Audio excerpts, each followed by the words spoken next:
Day and age, this country has really come a long way, putting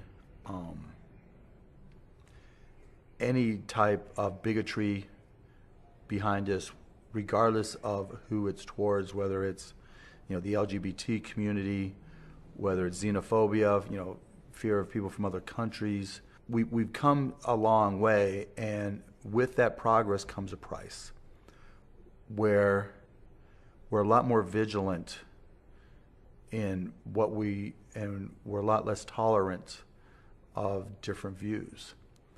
And it's not necessarily easy for everybody to adapt or evolve.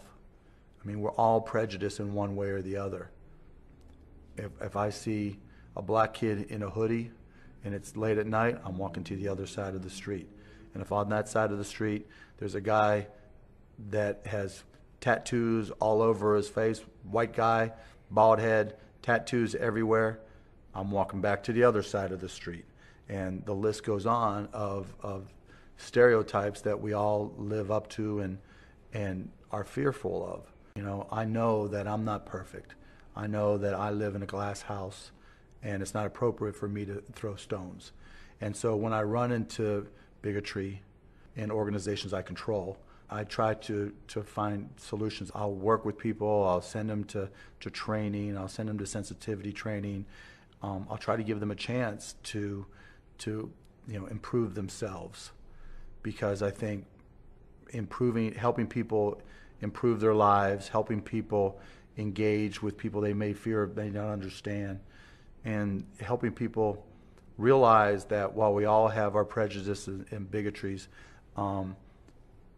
we have to learn that it's an issue that we have to control, that it's part of my responsibility as an entrepreneur to try to solve it, not just to kick the problem down the road, because it does society, it does my company no good, it does my customers no good, it does society no good if my response to somebody and their racism or bigotry is to say, it's not right for you to be here, go take your attitude somewhere else.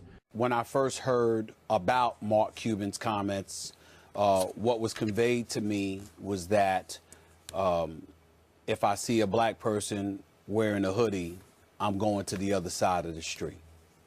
And that rubbed me the wrong way. And then I went and I saw the video and I watched it in its entirety, the entire 2 minutes and 42 seconds of the clip where he was talking about that. And I want to emphasize that I have absolutely, positively no problem whatsoever with what Mark Cuban had to say. Zero. There was nothing remotely offensive about what this man had to say. Now, I understand that me being a black man, an African American, that people are going to be rubbed the wrong way by those statements. They will need to get over it. Because if we're listening to what he said, it wasn't about ethnicity. He talked about black folks in a hoodie walking across the street. He talked about a white dude in the same sentence with tats all over his head, and he's bald, and he'd walk back to the other side of the street. So that's both ends of the spectrum. And now it has to bring us home to where he's really going here. And where he's going, Skip Bayless, is something that I've completely and repeatedly have tried to disseminate to people, to a younger generation of folks, regardless of ethnicity, and particularly folks within the black community who are young. And that is simply this: presentation matters. How you look matters. How you carry yourself matters. And for anybody that wants to act like it doesn't, I'm going to tell you they're full of it and they know it. Because I don't care how hood radish you look. When you want some money and you think that you have an opportunity to get it and you go for a job interview, you're going to dress the part and you're going to look the part to facilitate you possibly taking advantage of that opportunity. So let's not act like we don't know that presentation matters. And let's also keep in mind that we don't get to bring up the Miami Heat, Dwayne Wade, LeBron James, Chris Bosh, Ray Allen, and the crew of the Miami Heat, who we should all still applaud to this day for the position that they took when they put on their hoodies in regards to the Trayvon Martin fatality when he got shot and killed. What they were alluding to and what they were talking about is because you have a hoodie on and you are a young black man, it's not a license for somebody to assume you're a criminal and to shoot you. That is entirely different than it not being a license for somebody to see you and they may be fearful, and as a result of that, they decide to walk in a different direction or the other side of the street. That's somebody's inalienable right. They're not bothering you, but they're fearful of whether or not you're going to bother them based on your presentation. We want to act like it doesn't matter, but it does matter. I have been on this show on many, many occasions. It's one thing to have a couple of tats. It's another thing entirely to have tats all over your body like you straight out of prison. It's a problem. And people want to act like it's not. But it is. It doesn't matter whether you're black, Hispanic, white, or whatever the case may be. There are segments of our society that are uncomfortable with that. And because they're uncomfortable with that, it makes them raise their eyebrows, creates a little trepidation and apprehension, makes them look at you in a certain way that because they're not comfortable. And in the case of Mark Cuban, he is a billionaire. He has owned the Dallas Mavericks since the year 2000. He purchased them for about $285 million. They're probably worth, more than double that right now with the exceptional job that he has done. And he is an employer. He hires people. He doesn't need anybody's money. He has his own. And what he did, to me, should damn near be applauded. Because what he's saying is something that a younger generation of individuals who aspire to be entrepreneurs, who aspire to be gainfully employed and elevate their quality of life. He's saying, you know what? There are potential roadblocks and impediments that are self-created because the manner in which you present yourself and how you look matters. Now, that may not be something that everyone's comfortable with, but it happens to be true. No matter what anybody wants to say. And so I just want to be on the record right here, right now. When I first heard about it, I was uncomfortable. When I watched the video in its entirety, the Mark Cuban that I know has never, ever come across to me as a racist. And I found absolutely positively nothing racially insensitive about what that man said. Nothing. I stand by everything that I said yesterday, tenfold. 100-fold. And I don't care who in the black community disagrees with me. I'm not interested in their disagreement on this particular issue because they're not looking at the bigger picture here. Mark Cuban, in the same breath that he talked about walking across the street from a black dude in a hoodie, followed that up by talking about the white dude who's bald-headed with tats all over his face and his body and what have you. Everybody wants to ignore that in our community. I want to say everybody because I'm not speaking for everybody. I'm just talking about the people that communicated with me, which were in the hundreds yesterday. I'm totally exhausted. I can't believe I'm up for this show with as many conversations I've had to have about this yesterday get on my damn nerves. But the thing about it is that all of those folks ignored the part that he said about the white guy because we want to pounce on him making this statement and alluding to black folks or talking about somebody in a hoodie that happens to be black and how he'd walk across the street. He talked about the prejudices that exist in all spectrums by all of us. Are we going to sit here and literally act like we don't have any prejudices? Like we don't feel certain way about certain people or certain people's appearances and how it makes us raise our antennas? Am I going to sit here and tell you that if at night and I saw, a couple of white dudes with tats all over their body and their head or whatever, and I'm going to feel comfortable with that? I'm not going to raise an eyebrow?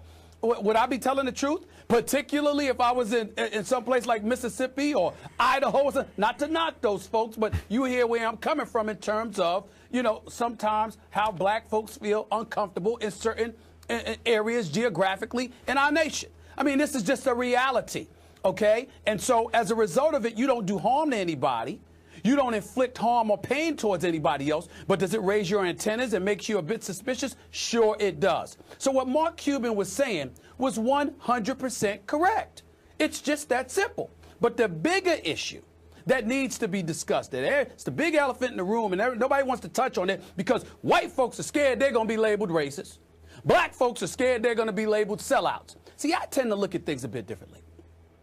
You know, I look at our unemployment rate consistently being double that of folks in white America.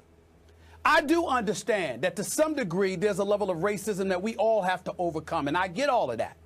But that doesn't mean every single issue is race related.